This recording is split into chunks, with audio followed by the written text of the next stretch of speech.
Үзэгчтэй харин одоо орчуулагч Маралмаа судлаачтай ярилцгаална. За Иракийн автономт эрхэд Курдистан мужид тусгаар тогтнолын асуудлаар бүх нийтийн санал асуулга явуулсан байгаа. За энэхүү санал асуулгын албан ёсны дүнгээр курдуудын 92% нь тусгаар тогтнохыг хүсэж байгаа гэдгээ мэдэгдсэн байна. За яг энэ сэдвээр үргэлжлүүлээд сэтгүүлч Маралмаа судлаач соёл гэрэлтэй ярилцахад бэлэн болсон байна. Ингээд үзэгчдийг сэтгүүлч Маралмаа болоод судлаач соёл гэрэл нартай үлдээж байна. За тэгэхээр яг энэ асуудлаар бидэнтэй өнөөдөр ярилцгаар судлаач соёл гэрэл эсүүд маань хүрэлцээрээ байна. За юуны өмнө бас цаг зав гарan манай эсүүд маань хүрэлцээрсэн танд баярлалаа. Тэгэхээр яг хэдхэн хоногийн өмнө Иракийн автономт одоо эрхтэй гэж ярьдаг Курдистан мужид бол бүх нийтийн санал асуулга явагдлаа. За санал асуулгын бас албан ёсны дүнг бол гаргах гэж олон нийтэд мэдээлэх гэж бас хэдэн хоногийн хугацаа бас авлаа л да. Урьдчилсан байдлаараас дүнгууд нь гараад байсан. За дүнгэж өчигдөр бол албан ёсны дүнгээр нийт санал асуулгад оролцсон хүмүүс 92% нь бол тусгаар тохинох хүсэлтэй байна гэсэн ийм үр дүн бол гарч ирж байна. За курдуудын хувьд бол энэ явдлыг үндэсний хэмжээнд их бүр баяр ёслолын байдлаар одоо бүр талбайдаа олноороо цуглаж тэмдэглэсэн ийм дүр зураг бол ажиглагдчих байна л да. Тэгэхээр хоёлаас яриагаа ер нь яагаад ийм процесс үйл явц өөрөө бий болчих вэ те? Энэ шалтгаан нь юу байв? Ойр тоорондод яг энэ үүсээд байгаа энэ курдуудын асуудлын талаар бас танаас эхлээд яриагаа эхлэе гэж бодож байна л да. Үйл явцын талаар. За тий энэ бол сүүлийн үед бол олон улсын анхаарлын төвд байгаа шинжээчдийн бол их анхаарал тавьж ажиллаж байгаа ийм асуудал бол байна. За курд үндэсний асуудал бол түүхийн бол бараг 1000 гаруй жилийн өмнөөс бол яригдах ба. Энэ хоёр мөрний хоорондын өндөр уулархаг нутагт ерөнхийдөө манайхтай их ойролцоо бас яг хонь ямаа маллаад тийм нүүдэлчин маягаар аж төрж байсан. Ийм үндэстэн яг араб бол үндэстэн бол биш. Ферс хэлтэй дийлэнх хинтгэ исламын сүнний урсгалыг шүтдэг ийм үндэстэн байгаа. За тэгээд энэ үндэстний асуудал бол өөрөө бол их тийм өргөн диаспора нь бол маш том 30 гаруй сая. За албан ёсны тоо баримтыг бол бас гаргаж тавихад бас их хүндрэлтэй байна. Ягаад гэвэл 30 сая, 40 сая, 50 гаруй сая гэх зэрэгээр их сурвалжууд бол олон янзаар хэлж байна. Тэгээд энэ дээр бол ягаад ингэж нэгдсэн тоо ингээ гаргачиж бас ингэж зөрүүтэй тоонууд яваад байна вэ гэхээр бас судлаачийнхаа үднээс би анзаарсан зүйлээ хэлэхэд ер нь альва үндэстэн улс доторх бусад жижиг юм уу үндэстний тийм тооны асуудал дээр бас жоохон ингээд нөгөө бодит мэдээллийн тухай улсын төр засгийн газрын өөрийнх нь эрхийн асуудал бодит мэдээллийг тоо мэдээллийг юм уу гаргаж тавих асуудал дээр бас жоохон дутагдaltaй байдагтай холбоотой болов гэж би бол хараад байна. За тэгээд энэ бол санал асуулга бол ер нь бол эртнээс бол Отоманы эзэнт улсын харьяанд байх үед харьяанд байсан. За тэгээд дэлхийн 1-р дайнд дэгдээд дэлхийн 1-р дайнд Отоманы эзэнт улс ялагдл хүлээсний дараа холбоотнууд Отоманы эзэнт улсын бүрэлдэхүүнд байсан улсуудыг ингэж одоо хариуцаж авахар гэх юм одоо цаашд нь ингэж ийм асуудал хувааж авах ийм асуудал үүссэн. За энэ үед бол одооны курдууд юу гэж ярьдаг вэ гэхээр бид нар энэ үед бол биднэрт боломж байсан. Энэ боломжийг бол бид нар алдаад өнгөрөөцсөн юм аа гэж ингэж ярьдаг. За тэгээд энэ явсараа байгаад бол бас түүхэндээ бол бас хит удаа энэ одоо энэ ойрох дорн дөрвөн улсад энэ бүс нутгийн дөрвөн улсад ингээд тархан байрлалцсан байгаа энэ курдууд маань бас тодорхой түүхийн он цаг үеүүдэд бас тусгаар улс болж байсан. Зурс үед улс болоод оршин тогтножсэн ийм түүх бол бас байдгийн тусдаа. За миний бол одоо яг санаж байгаагаар бол 1920-ад оны үед бол Туркт бас нэг Курдийн улс байгуулагдаад 2-3 жил оршин тогтносон санагдаж байна. За бас Иранд бол бас ийм улс байгуулагдчихсэн тухай. За тэгээ энэс хойш бол ерөнхийдөө бол курдуудын бол мөнхийн хүсэл эрмэлзлэл тэмүүлэл гэж хэлж болно. Энэ бол зарчмын хувьд бол ямарч болохгүй юм байхгүй бах. Ягаад гэвэл нэгдсэн үндэсний байгууллагын дүрм дэх фактд зааснаар бол ямарч улс үндэстэн өөртөө зассан тогтнох тийм хэрэгтэй улс байгуулах хэрэгтэй гэж ингэж заасан байдаг. За тэгээ одоогоор бол ерөнхий би 30 гаруй сая, за 30-аас 40 орчим сая курд үндэстэн байна гэж тооцоход бол нэлээд том диаспора бол бас Туркт байна. Туркийн хүн. За тэгээ Иракт байна. За Иракийн курдууд бол хамгийн идэвхтэй ажилласан. За энд бол бас гэхдээ цаг үеийн олон улсын нөхцөл байдал үйл явдал бол нөлөөлөл байсан, тусгал байсан гэдгийг бид нар хэлэх хэрэгтэй. Юу гэвэл Америкийн цэргүүд Иракт орсон. Ирак руу орсон тэр үед бол энэ бол аюугай бид нар завшаан гарч ирлээ гэж бол Ирак дахь курдууд харсан. За тэгээд Яванда болохоор 2005 онд Иракийн холбооны улс байгуулагдах бодохыг зүйлчилсэн Иракийн шинэ үндсэн хууль батлагдсан. Энэ үндсэн хуульд бол Иракийн ард түмэн бол Курдийг бол бүрэн автономт хэрэгтэйгээр бол тусгаар автономт мууж болгож ингэж автономт хэрэгтэй улс болгож ингэж зарласан байгаа. Энэ яг уу гэхээр бас өөрсдөө тодорхой хэмжээний эдийн засгийн эрх мэдэлтэй зэрэг тийм аюулгүй байдлын хангах хүчний юм эрх мэдэлтэй гэсэн ийм харьцангуй хөргөн эрхтэйгээр ингэж улс болгосон байгаа. За тэгээд одоо бол эдгээр бол бүр тусгаар тогтноод ер нь бол Курдистан гэдэг улс Курдийн тусгаар тогтносон улс байгуулах гэсэн чиглэлд энэ бол санал асуулга бол явагдлаа. Мэдээж энийг бол бүс нутгийн орнууд болон энд ойрхот орнуудад тоглогч томоохон дэлхийн их гүрнүүд бол байр сууриа илэрхийлсэн. Ер нь эсрэг байр суурь илэрхийлцгээж байна. Тэгээ энэ нь бол нэгдүгээрт бол аюулгүй байдлын асуудалтай үнэхээр холбогдолтой бүс нутгийн өнөөдөр ойрхот орнууд бол маш их тийм эдрэгтэй бүс нутгийн Сирийн асуудал байна. За тэгэл исламын шашны урсгалуудын хоорондын асуудал байна. Ираны асуудал, Ираны цөмийн хөтөлбөр. Энэ дээр нэмээд нэг асуудал дахиад нэг юм хүнд асуудал гарч ирэх нь нэгдүгээрт мэдээж тэр олон улсын зүгээс за Америкийн нэгдсэн үндэсний байгууллагаас энийг дэмжихгүй байгаа шалтгаан. Яг энэ хөрш орнууд энэ Курдийн мэдээж Курд үндэстэн оршин байгаа энэ дөрвөн улс гэж ярьж байгаа шүү дээ. Иран, Ирак, Сир, Турк гэсэн энэ бүс нутгийн тоглогчдын хувьд болохоор зайлшгүй энэ бол улс орны нөгөө бүрэн бүтэн байдлаас яригдчихэж байгаа. Ийм асуудал болохоор улс орнуудын байр суурь гэж илэрхийлцгээч байна. Ерөнхийдөө дэлхийд даяар яг урьдчилсан байдлаар гэх юм уу батлагдаагүй байдлаар 35-аас 40 сая орчим Курд байдгаа гэж ярьдаг. Дөрвөн улсад ерөнхийдөө тархан байршаад байна тий. Ирак улсын хувьд бол өөрөө нэг 37 сая орчим хүн амтай. Яг Ирак дахь Курдуудын хувьд бол 5.2 сая Курд байдгаа гэсэн тооцоо гарсан. Яг энэ 5.2 сая хүний гол эдийн засгийн одоо гол үндэс нь гэх юм бол газрын тос яг аргагүй яригдж байгаа тийм.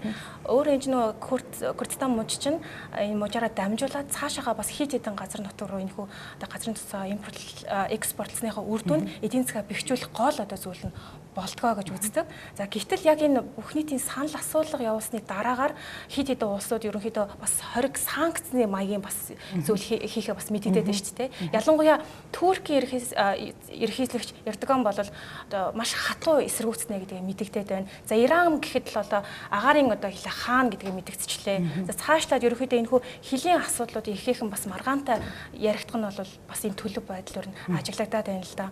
Тэгээ улс орнууд бас яг энэ асуудалтай холбоотойгоор Курдистанаас за газрын төсвийг экспортлохыг бас хориглон гэх чинь маш олон асуудлууд ярьж эхэлж байна. Үүнтэй холбоотойгоор Курдистанд эдийн засгийн бас ийм шахалт дарамт үзүүлэх маягаар бас булан шахах гэж ярих юм уу те. Ийм зүйлүүд бас бий болох ийм төлөв бас ажиглагдчихж байна л да.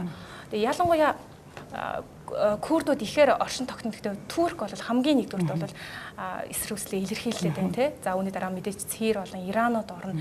Хэрвээ яг тусгаар тогтнолын асуудал бидаас улс болох асуудал нь аль бие усаар хэрвээ баталгаажих төвшөнд хэрвээ очих юм бол яг энэ улсуудад ямар аюул занал учрах юм бэ боддоор гэдэг талаас. За эдийн засгийн асуудал бол энд бол маш их тийм ач холбогдолтой байгаа маа. Ягаад гэх юм бол ер нь сүүлийн үеүүдэд сүүлийн жилүүдэд дэлхийн олон улсад ажиллагдаж байгаа нэг хандлага бол санал асуулга явуулах маягаар улс үндэстэн дотор халианыг үндэстэн тусгаар тогтнох гэсэн ийм ирмэлцэл бол нэлээд эрчтэй яригдж байна. Тэгээ энэ яг вэхээр харьцангуй тухайн улс дотор эдийн засгийн хувьд одоо тухайн улсынхаа дотоодын нийт бүтээгдэхүүний үлэмж хэсгийг хангадаг арай байгалийн баялагтай эдийн засгийн хүчин чадах ихтэй тийм мужи хэсэг дотор энэ асуудал бол яригдж байгаа нэг анхаарал татаад байгаа. Бид нар мэдээж шүү дээ Испани, Каталон байна тэгээд Их Британд, Шотландын асуудал ингээ энэ бүх асуудал яг энэтэй адилхан Иракт бол Курдийн асуудал. Өнөөдөр Курдийн автономт мужи оршин тогтнож байгаа тэр газар нутг бол газрын тосоор маш баялаг. Бас тэр газрын тосыг экспортлж олсон орлого бол Иракийн төсвийн бол нэлээ хэсгийг бол эзэлж байгаа. Тэгээд энийг бол Туркээр цаашаа дамжуулаад худалддаг олон улсын зах зээлд газрын тосоо худалдаж орлого олдог ийм асуудал байгаа.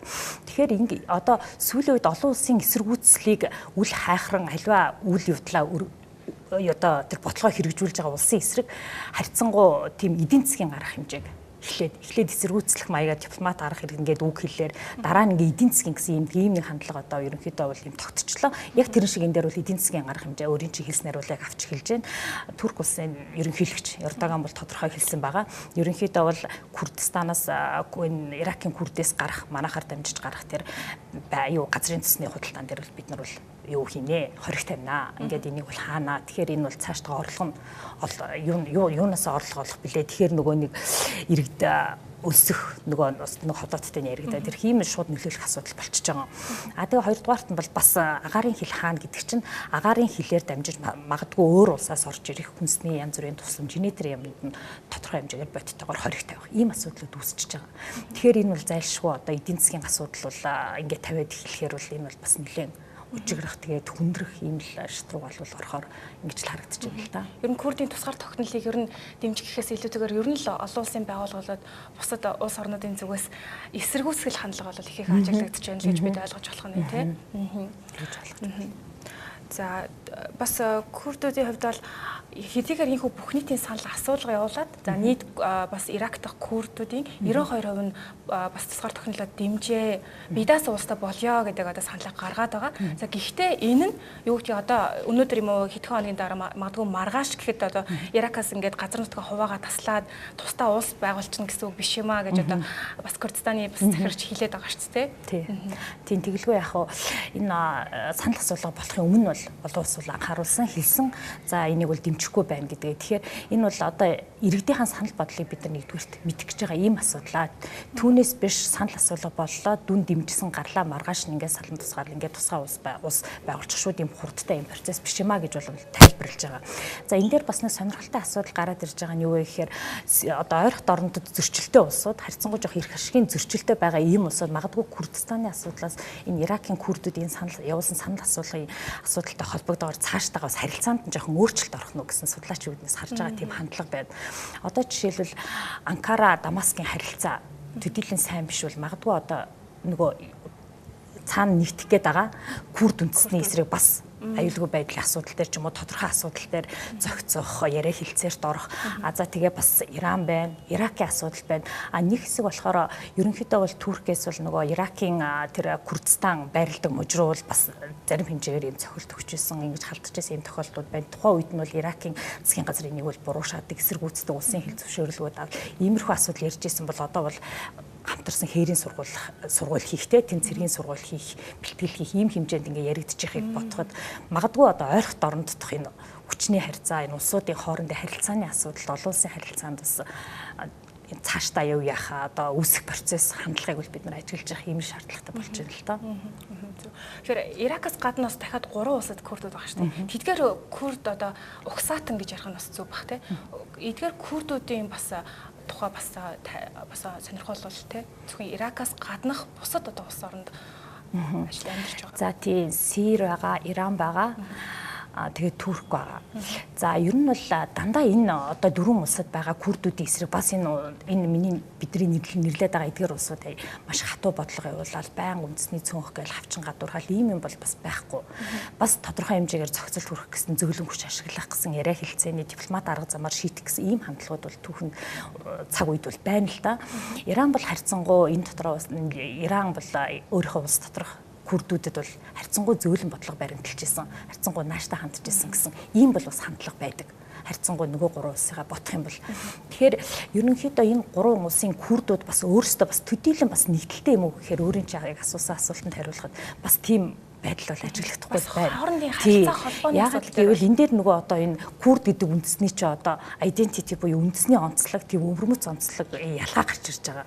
Би хамгийн ихэнд нөгөө яриагаа эхлэхдээ хэлсэн ер нь энэ Курд гэдэг үндэстэн чи өөрөө бас харьцангуй Монгол тэр нүүдлийн мал аж ахуй тал руугаа тиймэрхүү аж ахуй эрхэлж исэн ийм ард түмэн ингээд ирэхээр нөгөө отог омогт хуваагдаад ингээд захирагчтай тусдаа отог омгууд нь ингээд анханасаа байгаад ирчихсэн. Тэгээд тэдгээр нь өөрсдөө хувь хувийн мэдээж отог омог ясаа юу ч юм хувь хувийн амбицтай ийм нэг асуудал гараад ирж байгаа. Тэгэхээр хоорондоо бас нийтлэн төдийлөн бас маш хүчтэй нэгдэж нэгтарчдаг тийм асуудал бас харагдахгүй. Хэрвээ тийм байсан бол энэ одоо Курд гэдэг Курдистан байгуулах гэсэн энэ санаархал бол магадгүй их олон жилийн өмнө нөөс ингээл их хүчтэй гарах байсан байж магадгүй л ингэж харин би бас яг тэгж бодож илаа л та. Удаан хугацаанд яг ийм байлаа оршин тогтносоор л ирсэн тий. За гэтэл яг энэ жил буюу саяхан одоо их бүх нийтийн санал асуулга явуулж байна. За тэгээд зөвхөн Иракаас гадна 3 улсад Курдууд бас амьдарч байна тий. Яг ийм бахад зөвхөн ягаад Ирак дахь Курдууд ингэж одоо бүх нийтийн санал асуулгыг одоо явуулж байгаа юм бэ гэдэг бол ихээхэн сонирхол татчихжээ. А дээрэс нь 4 улсад одоо тархан байрч байгаа Курдуудын хоорондын харилцаа холбоо бас ямар байдаг гэдэг ихэнх сонирхол татчихлаа л да. Тэгээ бас энэ дээрээс бас нэг миний анхаарлыг татчих байгаа асуудал нь бол манай улсын хувьд бол Турктэй бол бас ихэнх харилцаатай улс гэж одоо явагддаг тий. А тэгвэл Турк улсын хувьд бол энэ асуудал бол ихээхэн бас эсэргүүцсэн бас ийм байр суурийг илэрхийлж байгаа. Энэ асуудал нь ер нь манай Монгол улстай ямар нэгэн байдлаар холбогдох ийм одоо үндэслэл байгаа юу? За Турк бол манай 3 дахь хөршийн нэг гадаад бодлого үзэл баримтлалт бид нар Турк улсыг бол 3 дахь хөршөөр нэрлэсэн. Манай хоёр улс хооронд бол маш найрсаг харилцаатай түүхэн удаан он удаан жилийн туршид маш сайхан найрсаг харилцаатай ийм улс. Тэгээ Туркээс үзвэл манайх эдийн засгийн харилцаа сүүлийн үед бол бас эдийн засгаа эрчимжүүлэх чиглэлд хоёр улс маш идэвхтэй хамтран ажиллахаар бол ярьж байна. За тэгэхээр Курдийн асуудал бол ерөнхийдөө одоо бол нөгөө бид нар хэлээд байгаа дэлхий бол маш хавчигдмал болж байгаа.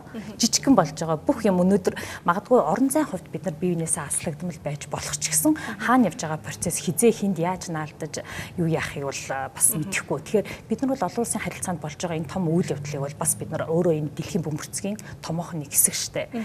Жижиг ч хөө том ч хөө ямар ч байсан бид нар энэ дэлхийн бөмбөрцгийн нэг хэсэг. Ийм болохоор бид нар анхаарч ажиллаж явах хэрэгтэй. Ер нь ийм процесс олон улсад боллоо. Энд олон улсууд ямар хандлагатай байна? Манай 2 болон 3 дахь хөршүүдийн байр суурь ямар байх нь вэ гэд тэ байнга энэ асуудал дээр бол бид нар бол тийм бас анхаарч ажиллаж байх хэрэгтэй. Ийм л асуудал. За тэгэхээр юутаач бас энэ бүх нийтийн санал асуулгын дүн гарлаа. Ерөнхийдөө 92% нь бас дэмжиж байгаа гэсэн ч мэдээж маш олон улсуудын эсэргүүцлээ тулгарч байна. За үүнтэй холбоотойгоор бас Курдистаны захирагч бас цаашдаа ямар арга хэмжээнүүдийг авах уу? Энэхүү эсэргүүцлийн өөдөөс ямар бас алхмуудыг хийх вэ гэдэг бол дэлхийн нийтийн хувьд бол маш их анхаарал татсан ийм асуудал болж байна. Мөн хөрш зэрэгэлдээ улсууд бас ямар үйлүүдийг бас үзүүлэх вэ гэдэг бол ихээхэн анхаарал татаж байна. Бас Курдистаны бас захирагч хэлжсэн. За бас бид бол газар нутгаа ингэж нөө маргашгүй хуваана гэж бол үзэхгүй байгаа. Гэхдээ Иракийн бас ерөнхий сайд засгийн газартай за бас зөвшөлдсөх маягаар за яриа хэлцээр хийн гэдэгтээ бол найдаж байгаа гэдгийг бол хэлжсэн. За ингэж өнөөдөр бас манай студид хүрэлцэн ирж бас цаг зав гарган бидний сонирхолтой яриаг өгсөн та баярлалаа. Тэгээ таны ажилд амжилт хүсье.